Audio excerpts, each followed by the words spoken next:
Some of these cases were told to me directly. Others reached me through reports that were never meant to leave a filing cabinet. If you're new here, my name is Rafe Quinn. I spend my time examining disappearances, search, and rescue cases, and the things that don't behave the way they should once you get close enough to them. I won't use names. They don't matter. You don't have to believe any of this. That's not the point. I'm not trying to convince anyone of anything. I'm just going to tell you what I've experienced, what I've been told, and what ended up in the reports. The point is that these cases exist, and once you see them up close, they don't behave the way they're supposed to. Search and rescue work runs on patterns. People get tired. They misjudge daylight. They panic, make one wrong decision, and everything after that becomes harder. Most disappearances make sense once you account for terrain. Weather explains the rest. That's why most calls end the same way. Someone in cold, embarrassed, and grateful that their worst moment didn't become permanent. The cases that stay with you don't start loudly. They don't arrive with chaos. They start quietly, by breaking one rule at a time. This one involved a 6-year-old boy. He was hiking with his parents and his older sister in a national park they'd visited dozens of times before. Wide trail, clear visibility, nothing about it felt dangerous. According to both parents, the kids were walking 10 to 15 feet ahead of them, arguing about something trivial. The kind of argument adults tune out completely. At a trail junction, the parents stopped to check a map.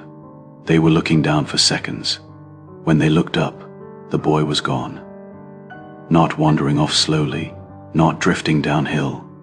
Gone. There was no scream, no sound of running, no movement through brush or rock.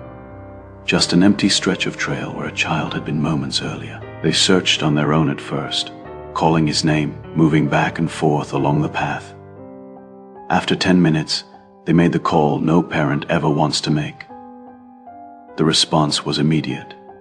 Multiple search teams were deployed. Canine units were brought in. Air support was requested. The boy's last known position was recent and clear, which usually points toward a good outcome. Kids that age don't cover much ground on their own. They get scared. They sit down. They hide. When the dogs picked up his scent almost immediately, everyone relaxed just a little.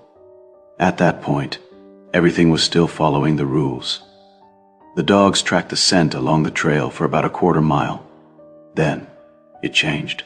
Instead of continuing forward, the scent veered off to the right downhill, into rocky terrain, unusual, but not impossible. The dogs continued another half mile. Then they stopped, not because the scent scattered, not because it weakened. It ended. No road, no creek, no clearing. Scent doesn't behave like that. It fades, it spreads. This didn't. It was as if the boy had stepped out of the environment entirely. The search radius expanded, then expanded again. By the third day, teams were covering ground no 6-year-old should have been able to reach on foot. There were no injuries reported, no signs of an adult presence, no disturbed terrain. Nothing explained how the distance between where the boy vanished and where he might be found kept growing. On the 4th day, a call came in from another section of the park. A fire lookout crew had spotted a child sitting near the summit of a ridge. The location was nearly 40 miles from where the boy had disappeared. The assumption was immediate. It had to be a different child. It wasn't. When the team reached the ridge, the boy was sitting on a rock outcropping just below the ridgeline, legs dangling, watching the horizon. Sami clothes, no jacket, no backpack, no shoes. His feet weren't bloody. They weren't even particularly dirty. He wasn't hypothermic. He wasn't dehydrated. He wasn't injured. When he saw the team approach, he waved. Medical checks showed nothing abnormal. He kept asking when his parents were coming. He wanted to know if his sister was still mad at him. There was no confusion, no distress. When asked how he got there, he shrugged. "I walked," he said, For him, 40 miles required no explanation. Later, after the recovery and the paperwork, someone asked one more question. "Were you alone?" The boy shook his head. "I was with the deer man for a little while." No one reacted. Children say strange things, he was asked to explain. The boy said the man was tall. He had antlers, not horns. Antlers. He mentioned that one of them looked loose, like it might fall off. When asked if the deer man touched him, he shook his head. "No," he said. "He just walked with me." Then he added something no one had asked him to say. He said he can't go where it's loud. So he left. That detail never made it into any official summary. What stayed with me wasn't the description. It was the distance, 40 miles, no fatigue, no injury, no urgency in the memory. Just a clean relocation from one place to another, as if the space in between had been skipped at the time. People called it a miracle.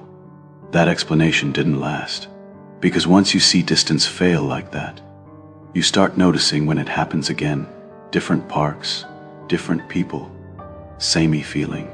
And the next time this pattern surfaced, it wasn't distance that broke. It was something else entirely. After that first case, I tried to convince myself it was an anomaly. Search and rescue is full of recoveries that look impossible at first, and ordinary once you understand the terrain. That's how you survive the job. You explain things until they fit. But this one didn't settle, because once you see distance fail, you start paying attention to what people say after they come back. And that's when something else surfaced, not sightings, not attacks, warnings. The next time it came up, it wasn't a child. It was a 16-year-old boy who went missing overnight after being dropped at a trailhead by his parents. Short road, clear weather, nothing ambitious. He was found the next morning, sitting against a rock face roughly 10 miles from where he'd started. Exhausted, dehydrated. But alive. While the medic checked him, he kept looking downhill, not scanning, watching. One of the officers asked him what he was looking at. It stayed down there. The officer asked what stayed down there. The boy hesitated, then said, "The thing." He explained that he'd been walking downhill when he heard movement below him, not crashing, not running, tracking. He said, it didn't sound like an animal. Whatever it was, it never came above him, never level with him, always below. When asked how he knew where it was if he never saw it, he said, "You could tell." That line was written down exactly as he said it. The officer asked why he stopped walking. The boy answered without hesitation, "Because it told me to." That shifted the tone of the interview. When asked what it said, the boy looked annoyed, like the question itself didn't make sense. "It said not to go where the rocks echo," he said. Then, after a pause, he added, "That's where the wolfman goes." After that, he shut down. No follow-up questions worked. At the time, it was easy to dismiss. Teenagers exaggerate, fear fills in gaps, but the phrasing stayed with me. Not the word wolfman, the instruction. Not where the rocks echo. Months later, the same wording appeared again, this time from an adult, an experienced backpacker, well-equipped, familiar with the area. He went missing during a solo overnight trip and was found 2 days later sitting in a dry wash that wasn't part of his planned route. He wasn't shaken. He was angry. He kept insisting we'd taken too long. During the walkout, someone asked him why he'd left the trail. He said, "Because something told me not to go that way." When asked to describe what told him, he said, "It stood upright and didn't move like an animal." He said it stayed just out of sight, behind bends, past rises, close enough to feel, never close enough to see. When asked what it said, he didn't hesitate. "It told me not to go where the sound changes," he said. Then he stopped walking. When asked why, he said, "Because that's where the wolfman is." No one had mentioned that word to him. No one had mentioned echoes. Different park, different responders, same morning, after that smaller detail started lining up, canine handlers mentioned dogs refusing to track downhill in certain drainages, not losing scent, refusing. Radio operators noted dead zones that appeared only in low, rocky areas. Not everywhere, specific places. Places where sound behaved wrong. The strangest case didn't involve a rescue at all. A hiker called in saying he'd found something and didn't want to touch it. We met him 5 miles off trail. What he'd found was a pile of gear, a backpack, boots, a jacket, laid out neatly on a flat rock. No blood, no damage, no signs of a struggle. The owner of the gear was never found. While we documented the scene, the hiker asked a question that didn't fit. "Have you heard about the thing that stays below?" One of the officers asked him what he meant. The hiker shrugged. "Some people call it the wolfman," he said. What bothered me wasn't the idea of a creature. It was the consistency. People weren't describing attacks. They weren't describing chases. They were describing boundaries. Don't go there, not that way, not downhill, not where sound behaves differently. Whatever they believed they encountered wasn't pursuing them. It was redirecting them. That's a hard thing to sit with in search and rescue. We're trained to think in terms of mistakes and threats, predators, falls exposure. We're not trained to think about guidance, especially not guidance that appears only when someone is about to cross into a specific kind of place. Over time, another pattern emerged. The people who listened survived. They were found tired, shaken alive. Those cases didn't come with stories. They came with gaps. By the time I stopped writing this off as coincidence, I'd already heard the same warning too many times. And that's when something happened that didn't involve directions at all. Something that didn't involve distance. Something that didn't involve sound. It involved time. By the time this case came across my desk, I had already stopped asking whether these incidents were connected. That question never led anywhere useful. The better question was always simpler. Why do some people come back and others don't? This call came in late afternoon. An adult male, early 40s, experienced hiker, solo, overnight trip, familiar area. He checked in at the trailhead, left a basic route plan, nothing unusual. When he didn't return by the following morning, the call was logged as overdue. By noon, it was upgraded. By evening, we were searching. The first day followed procedure. Last known point confirmed. Aerial sweep initiated. The scent pickup was strong, too strong. It tracked cleanly along the trail, then downhill into a narrow drainage. Rocky, steep. The kind of place sound behaves strangely. By now, you already know why that mattered. The dogs followed the scent for nearly a mile. Then they slowed, not because the scent was gone, because they didn't want to continue. The handler tried again. Same result. The dogs weren't confused. They were refusing. Search teams moved in on foot. Radio started acting up almost immediately. Not dead, just distorted. Voices breaking, echoing back wrong. One of the team leads noted it in his log, then crossed it out. Equipment issues happen until they don't. By the second day, we found signs of the hiker. Boot prints, broken branches, a dropped water bottle. Everything pointed downhill, toward a narrow cut in the rock where the drainage tightened. That's where the trail ended, and where no one wanted to go. One of the newer responders asked why we were stopping. No one answered him right away. Finally, someone said, "Because people don't come back from places like this." That wasn't policy. That was experience talking. We pushed in anyway. That's the job.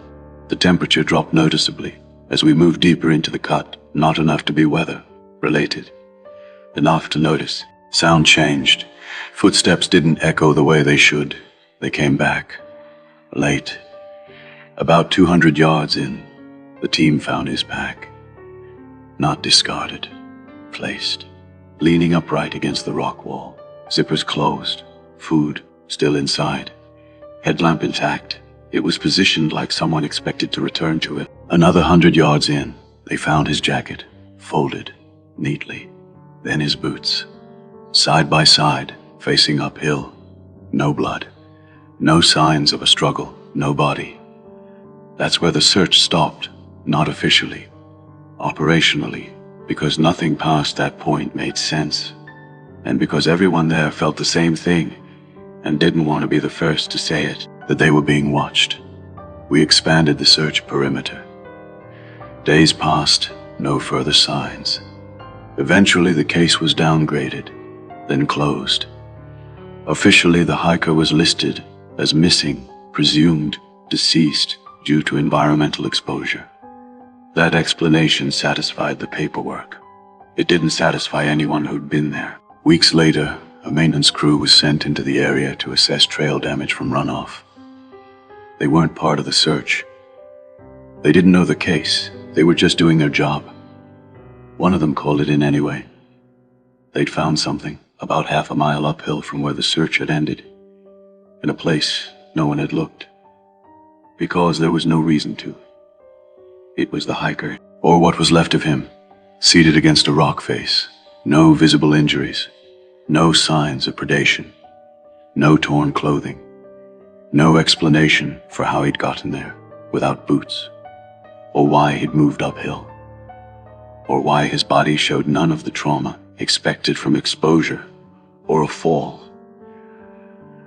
The strangest part wasn't where he was found, it was how he was sitting, upright, hands resting on his thighs, facing away from the drainage, facing out, as if he'd been placed there. The coroner's report listed exposure as the cause of death. That was the closest available category.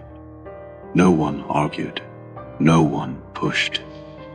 Everyone wanted the file closed. What never made it into the report was a detail from one of the maintenance workers. While they were waiting for extraction, he asked one of the responders a question. "Is this the place people warn you about?" He asked. The responder asked what he meant. The worker shrugged.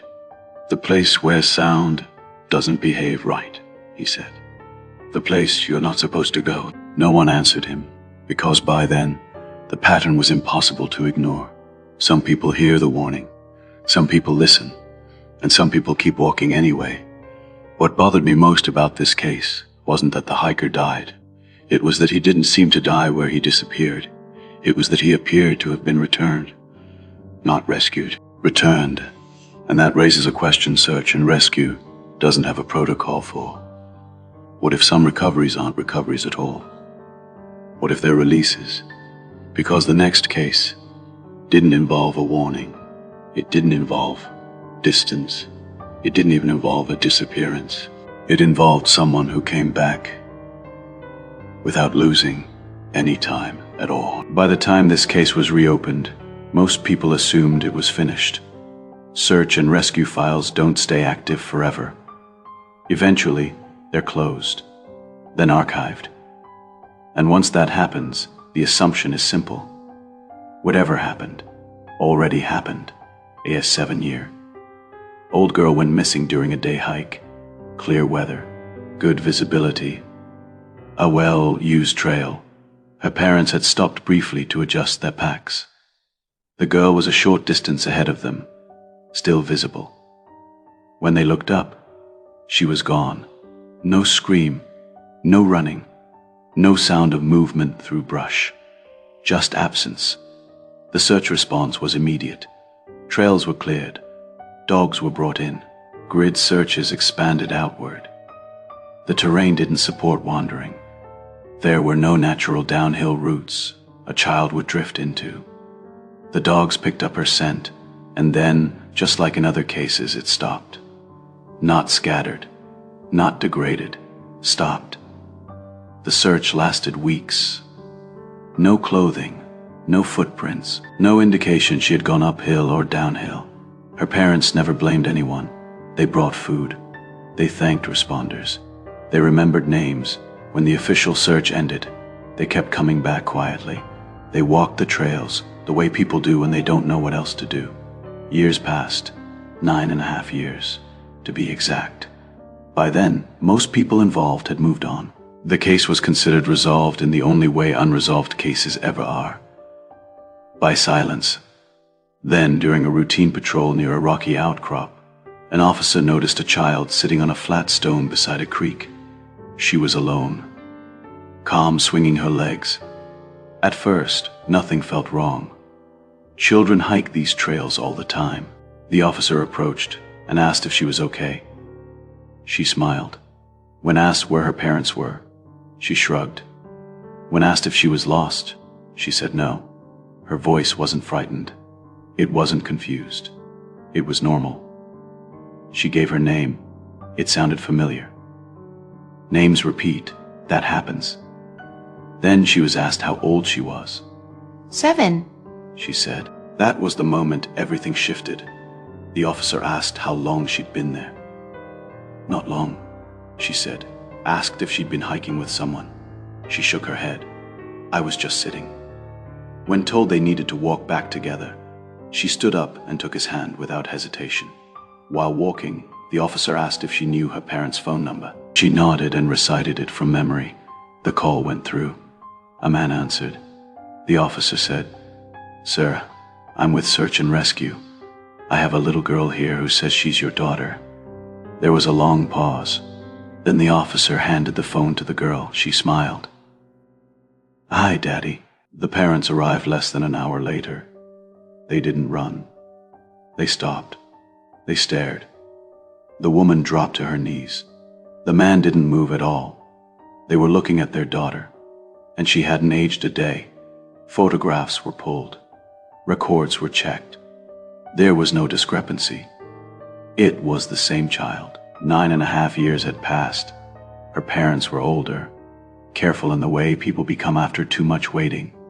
The girl looked exactly the way she had the day she vanished. Doctors examined her. There was nothing wrong. No malnutrition, no trauma, no medical explanation. When asked where she'd been, she shrugged. With friends, she said. When asked who, she hesitated. Then she said something that never appeared in any official report. They said not to tell too much, she said. They said it might scare you. She didn't remember being hungry. She didn't remember sleeping. She didn't remember walking back.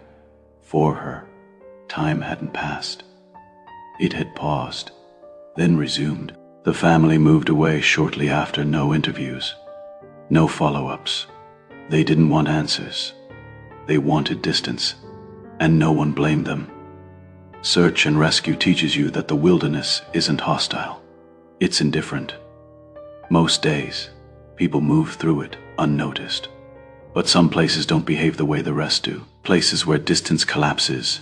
Places where warnings repeat. Places where people are returned instead of rescued. Places where time doesn't move unless it's allowed to. Most people will never encounter those places. That's important. If they did, they wouldn't stay hidden. They'd be mapped, closed, labeled. Instead, they remain where they are, quiet, waiting for the next person who walks a little too far. I'm not telling you this to scare you. I'm telling you because people disappear every year doing everything right. If you go into the parks, go with others. Stay close. If something feels wrong, don't argue with it. Leave. Distance is your friend. And if you ever come back and realize time didn't move the way it should have, don't assume you were lucky.